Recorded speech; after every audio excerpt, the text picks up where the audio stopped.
ನಮಸ್ಕಾರ. ನ್ಯೂಸ್ 18 ಕನ್ನಡದ ಡಿಜಿಟಲ್ ಕಾಂಟೆಂಟ್ಗೆ ಸ್ವಾಗತ. ನಾನು ಶರ್ಮಿತಾ ಶೆಟ್ಟಿ. ಮೆಟರ್ನಿಟಿ ಲೀವ್ ಮಾತೃತ್ವದ ರಜೆ ಬಗ್ಗೆ ಸುಪ್ರೀಂ ಕೋರ್ಟ್ ಒಂದು ಮಹತ್ವದ ಆದೇಶವನ್ನು ಕೊಟ್ಟಿದೆ.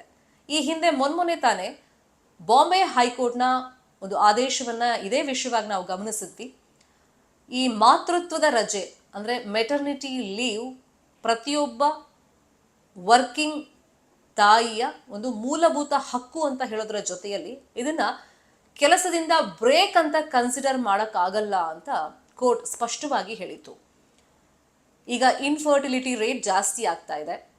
ಕೃತಕವಾಗಿ ತಾಯಂದ್ರಾಗೋಕ್ಕೆ ತುಂಬ ಜನ ಬಯಸಿದ್ರು ಕೂಡ ಟ್ರೀಟ್ಮೆಂಟು ವರ್ಕ್ ಆಗದೇ ಇದ್ದಾಗ ದತ್ತು ಸ್ವೀಕಾರದಂಥ ಒಂದು ಅವಕಾಶ ಕಾನೂನಿನ ಅಡಿಯಲ್ಲೇ ನಮ್ಮ ದೇಶದಲ್ಲೂ ಇದೆ. ಕಾನೂನಿನ ಅವಕಾಶದಲ್ಲಿ ಮಗುವನ್ನ ದತ್ತು ತಗೊಂಡ ಮೇಲೆ ಮಕ್ಕಳ ಪಾಲನೆ ಪೋಷಣೆ ಬಗ್ಗೆ ಪೋಷಕರಿಗೆ ಸಹಜವಾಗಿ ಒಂದು ಕಳವಳ ಇರುತ್ತೆ. ಸೊ ಇದಕ್ಕೆ ಕಾನೂನಿನ ಅಡಿಯಲ್ಲಿ ಒಂದು ಮೆಟರ್ನಿಟಿ ಲೀವ್ ರಜೆ ಬೇಕು ಅಂತ ಬಯಸಲಾಗಿತ್ತು. ಈ ಬಗ್ಗೆ 2021ರಲ್ಲಿ ಅಡ್ವೊಕೇಟ್ ಆಗಿರುವಂಥ ಹಂಸ ನಂದಿನಿ ಅವರು ಒಂದು ಅರ್ಜಿಯನ್ನು ಹಾಕಿದ್ರು. ಅದರ ವಿಚಾರಣೆ ಆಗಿ ಸುಪ್ರೀಂ ಕೋರ್ಟ್ ಈ ಬಗ್ಗೆ ಮಹತ್ವದ ಒಂದು ಆದೇಶವನ್ನ ತೀರ್ಪನ್ನ ಕೊಟ್ಟಿದೆ. ಏನ್ ಹೇಳಿದೆ ಸುಪ್ರೀಂ ಕೋರ್ಟ್ ಹಂಗಾದ್ರೆ?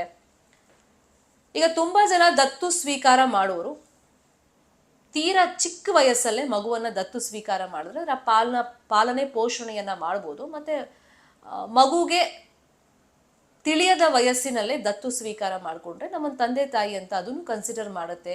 ಇಂಥದ್ದೆಲ್ಲ ಒಂದು ಮೆಂಟಾಲಿಟಿ ನಮ್ಮ ಇಂಡಿಯನ್ಸ್ ಅಲ್ಲಿ ಇದೆ.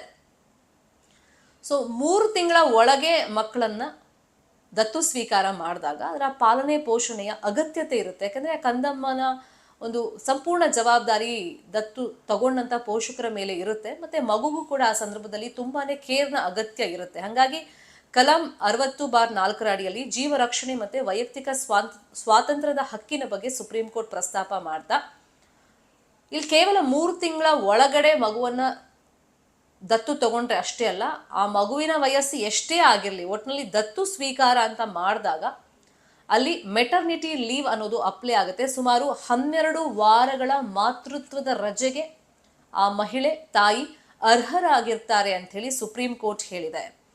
2020ರ ಸಾಮಾಜಿಕ ಸುರಕ್ಷಾ ಸಂಹಿತೆ ಅವಕಾಶ ಏನಿದೆ ಅದರಲ್ಲಿ ಕೆಲವೊಂದು ತಿದ್ದುಪಡಿಯನ್ನ ಸುಪ್ರೀಂ ಕೋರ್ಟ್ ಮಾಡಿದೆ.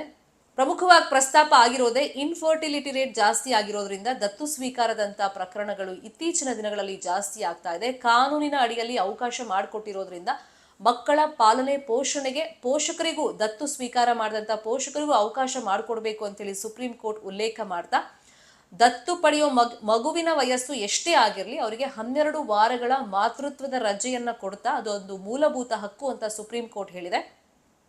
ಸೊ ಈ ಬಗ್ಗೆ GB ಪರ್ದಿವಾಲಾ ಹಾಗೇನೆ R ಮಹಾದೇವನ್ ಅವರ ಪೀಠ ಒಂದು ಮಹತ್ವದ ಆದೇಶವನ್ನ ಕೊಟ್ಟಿದೆ. ಅಂದ್ರೆ ದತ್ತು ಸ್ವೀಕಾರ ಮಾಡಿದ್ರೆ ಇನ್ ಮುಂದೆ ಮೆಟರ್ನಿಟಿ ಲೀವ್ ಅನ್ನೋದು ಕಡ್ಡಾಯ ಅಂತ ಸುಪ್ರೀಂ ಕೋರ್ಟ್ ಹೇಳಿದೆ.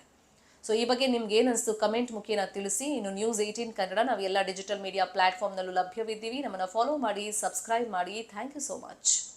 ನಿರ್ಭೀತ, ನಿಷ್ಪಕ್ಷಪಾತ, ವಿಶ್ವಾಸಾರ್ಹ ಸುದ್ದಿಗಳಿಗೆ ಮತ್ತೊಂದು ಹೆಸರಾಗಿರುವಂತ ನ್ಯೂಸ್ 18 ಕನ್ನಡ ಈಗ ಆಪ್ನಲ್ಲೂ ಲಭ್ಯವಿದೆ. ದಯವಿಟ್ಟು ಇಲ್ಲಿರುವಂತ QR ಕೋಡ್ ಸ್ಕ್ಯಾನ್ ಮಾಡಿಕೊಂಡು ಆಪ್ ಡೌನ್ಲೋಡ್ ಮಾಡೋದಕ್ಕೆ ಮರಿಬೇಡಿ. ನಿಮ್ಮ ಬೆಂಬಲ ಹೀಗೆ ಸದಾ ನಮ್ಮೊಂದಿಗಿರಲಿ. ಧನ್ಯವಾದ.